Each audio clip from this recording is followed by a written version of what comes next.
تبارك الذي بيده الملك وهو على كل شيء قدير الذي خلق الموت والحياة ليبلوكم أيكم أحسن عملا وهو العزيز الغفور.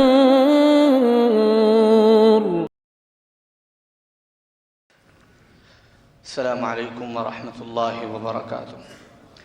بسم الله الرحمن الرحيم. الحمد لله والصلاة والسلام على رسول الله.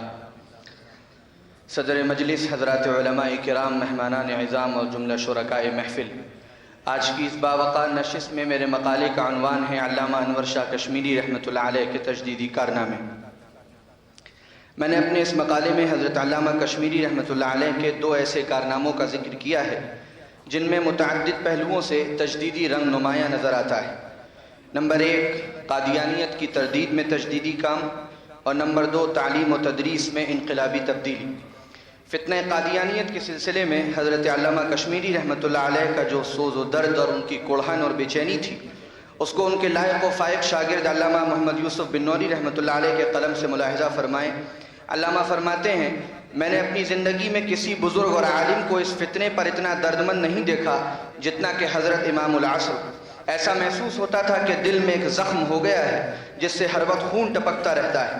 حضرت علامہ کشمیری نے علماء اور اہل دیوبند کو آخری وصیت یہ فرمائی کہ دین اسلام کی حفاظت کی خاطر اس فتنے کی سرکوبی کے لیے پوری کوششیں فرمائیں۔ اس کے لیے حضرت نے مقدمہ بہاولپور میں بنفس نفیس شرکت فرمائی۔ کشمیر کمیٹی کے تعلق سے جو آپ کا موقف تھا، اس کی وجہ سے علامہ اقبال جیسا مفکر بھی اس کمیٹی سے مستعفی ہو گیا۔ پھر آپ ہی کی کوششوں سے مجلس احرار کا قیام عمل میں آیا۔ اس کے بعد حضرت کا عام ذوق تحریریں لکھنے کا نہیں تھا، لیکن فتنہ قادیانیت کی تردید میں حضرت نے خود بھی کتابیں لکھی اور اپنے شاگردوں سے بھی متعدد اہم کتابیں لکھوائی۔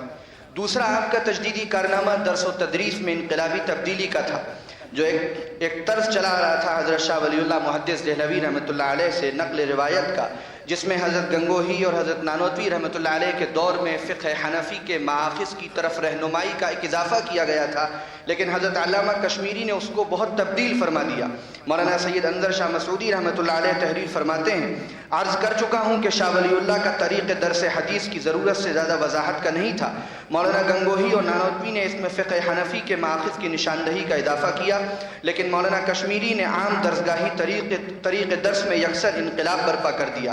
حدیث کی شرح و تفصیل میں صرف و نحو، فقہ و اصول فقہ، معنی و بلاغت، اسرار و حکم، سلوک و تصوف، فلسفہ و منطق، سائنس و عصری علوم کا ایک گراں قدر اضافہ، رجال کی بحثیں، مصنفین و مؤلفین کی تاریخ و سوانح، تالیفات و تصنیفات پر نقد و تبصرہ آپ کے درس کا ایک امتیاز تھا۔